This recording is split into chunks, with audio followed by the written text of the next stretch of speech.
ट्रैग्नोमेट्री में पार्ट 3 में हम लोग आज पढ़ेंगे 8.1 चैप्टर 8.1 को, और 8.1 में हम लोग करेंगे क्वेश्चन नंबर 3। तो 8.1 क्लास 10th है।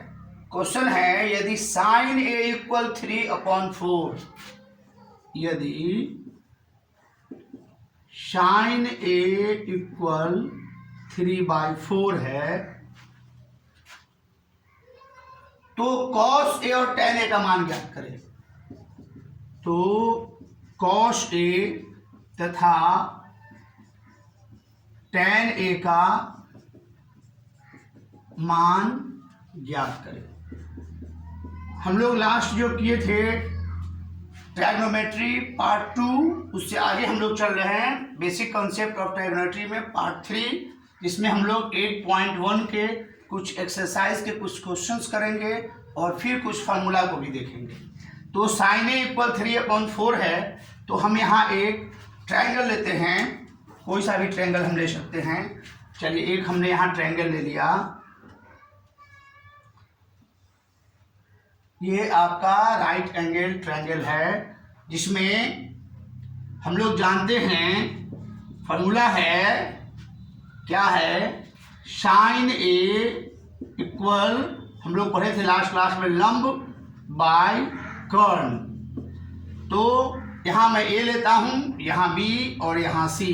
जब ये लूँगा तो यहाँ से सीधी भुजा जो सामने वाली भुजा होगी वही लंब होगी, तो ये लंब हो गया हमारा। और हम जानते हैं कि जो सबसे बड़ी भुजा होती है वही कर्ण है, तो कर्ण हमारा हो गया BC। और हमें आधार चाहिए AB, तो चूंकि नीचे वाली भुजा जो होती है वो आधार है, तो आधार AB निकालने के लिए हम लोग पाइथागोरस प्रमेय का फॉर्मूला यूज करेंगे। कर्ण स्क्वायर बराबर लंब स्क्वायर प्लस आधार का स्क्वायर। इसी फॉर्मूला को, जिसमें हम लोग कर्ण क्या करेंगे, कर्ण हमारा, और इस फॉर्मूला को थोड़ा हम लोग मॉड्यूल कर देते हैं। अगर हम आधार स्क्वायर अगर निकालना चाहें तो हो जाएगा कर्ण स्क्वायर माइनस लंब स्क्वायर। अगर हमें सिर्फ आधार निकालना हो, याद रखना है, बार बार हम लोग इतना नहीं लिखेंगे, अंडर रूट कर्ण का स्क्वायर माइनस लंब का स्क्वायर। तो कर्ण आपका है 4 का स्क्वायर और लंब आपका है 3 का स्क्वायर। तो अगर हम लोग 4 का स्क्वायर करते हैं तो हो जाता है 16, और 3 का स्क्वायर करते हैं तो 9। सब्ट्रैक्ट कर देंगे, 16 में से 9 सब्ट्रैक्ट करेंगे 7, हमारा आ गया √7। हमें निकालना क्या है, cos a tan a। cos a equal क्या होता है, cos a इक्वल होता है आधार अपॉन कर्ण। तो आधार हमारा तो निकल चुका है √7, और कर्ण हमारा पता है 4, और tan a अगर हम लोग निकालने चलेंगे तो tan a बराबर हम लोग निकालते हैं लंब बटा आधार। तो लंब हमारा है 3 और आधार हमारा है √7। इस प्रकार हमने इस क्वेश्चन को भी सॉल्व किया, जो बहुत ही सिंप्लेक्स है। और ये क्वेश्चन था आपका 8.1 का 3, जिसको मैं इरेज कर रहा हूँ। बैक टू बैक हम लोग अब नेक्स्ट क्वेश्चन को देखेंगे, वो होगा क्वेश्चन नंबर 4 प्रॉपर वे में। एक सेकंड,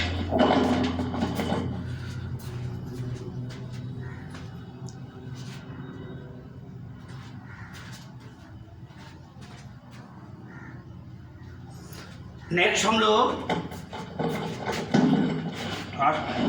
मैं देख रहा था कि रिकॉर्डिंग सही हो रहा है, तो नेक्स्ट वे में हम लोग देख रहे हैं क्वेश्चन नंबर 5, सॉरी क्वेश्चन 4, 3 तक हुआ है 4 नंबर क्वेश्चन क्या कह रहा है हमारा, 4 नंबर कह रहा है यदि 15 cot a equal 8, 15 cot a equal 8, तो हमें क्या करना है, sin a और sec a निकालना है।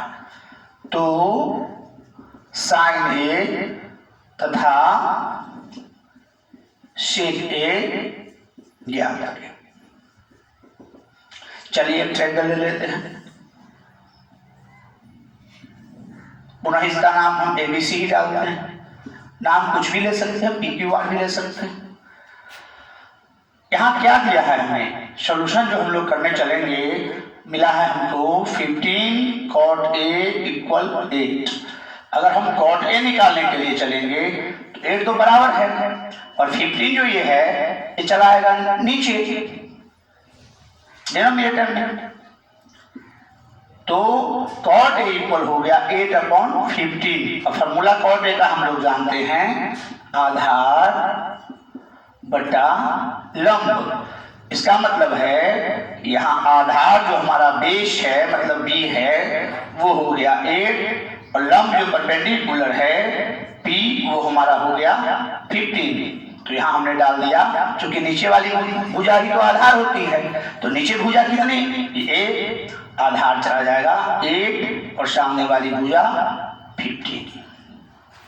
हमें कर्ण नहीं दिया है, तो कर्ण तो हम पाइथागोरस से आसानी से निकाल सकते हैं।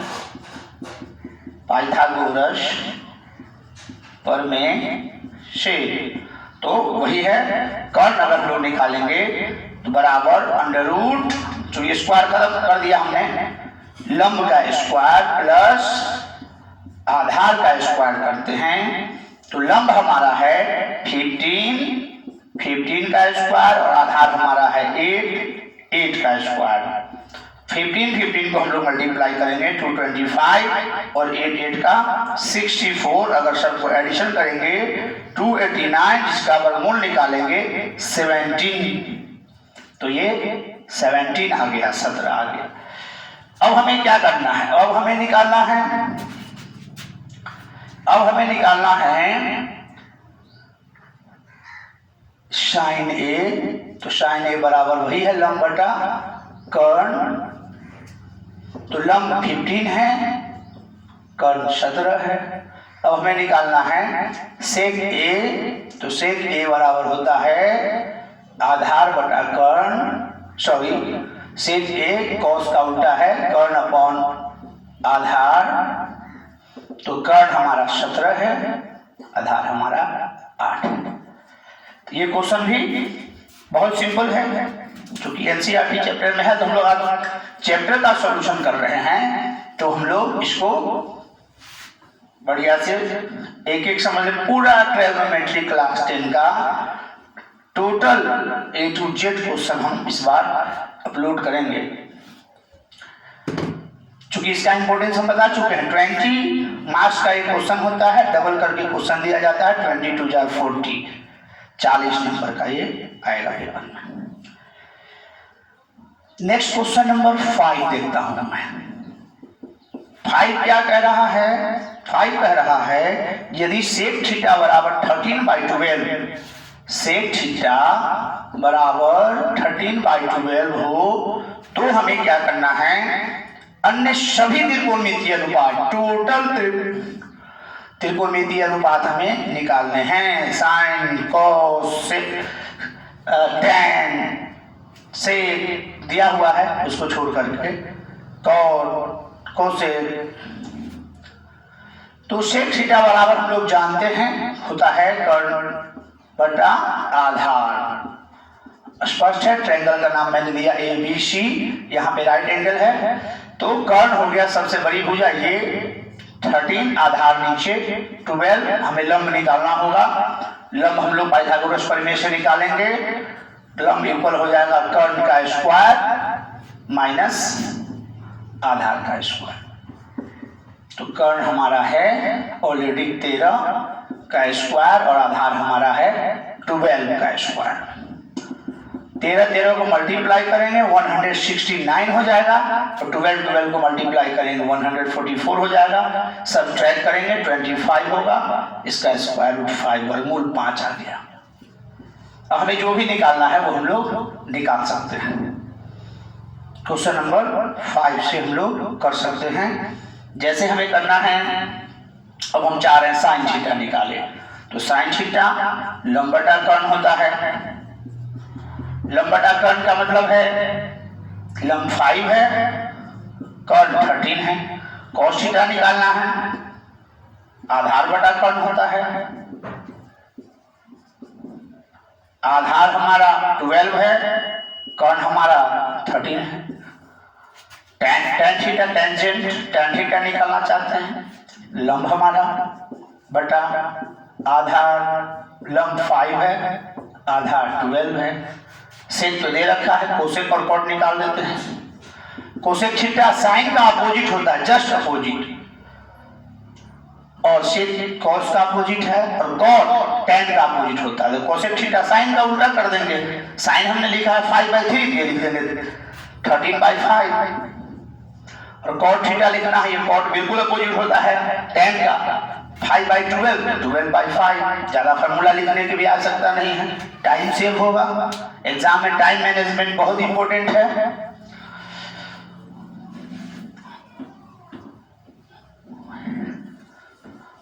ये हमारा चैप्टर प्रोग्रेस है।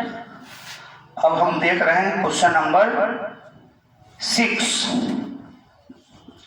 6 में क्या कह रहा है कि यदि कोण ए और बी न्यून कोण हो तो cos a बराबर cos b, तो दिखाएं कि कोण ए बराबर कोण बी। कोण ए और कोण बी न्यून कोण है। ओके,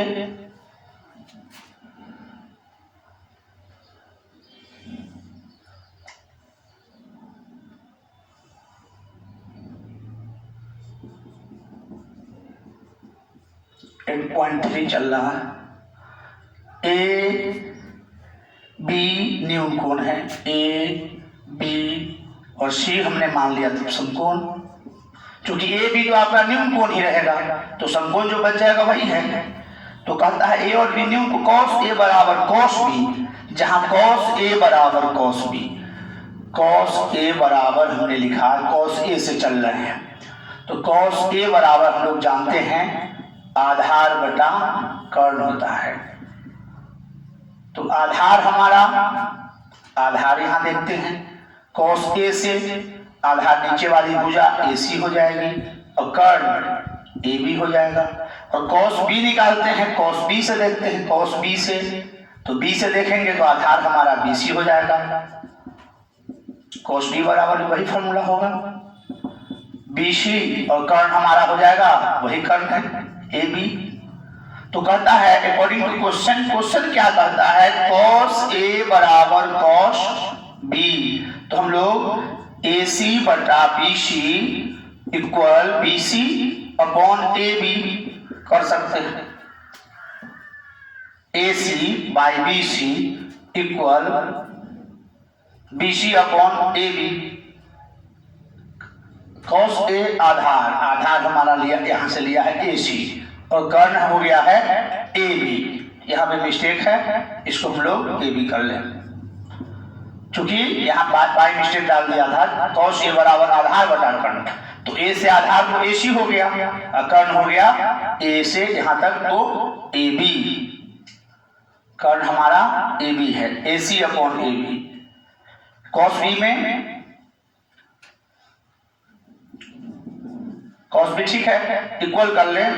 इक्वल करने के बाद हम लोग क्या देख रहे हैं, क्रॉस मल्टीप्लाई कर दे, क्रॉस मल्टीप्लाई कर देते हैं तो AC into AB equal AB into BC। तो AB दोनों साइड है, तो इसको अगर हम कैंसिल कर देते हैं तो हो जाता है AC इक्वल BC, मतलब ये भुजा AC BC के बराबर है। जब दो भुजा बराबर है इट मीन्स ये त्रिभुज जो है, त्रिभुज ABC एक समद्विबाहु त्रिभुज है। समद्विबाहु समकोण त्रिभुज है, और जो समद्विबाहु समकोण त्रिभुज होते हैं उसके कोण भी आपस में बराबर होते हैं, इसलिए कोण E बराबर कोण B प्रूव्ड।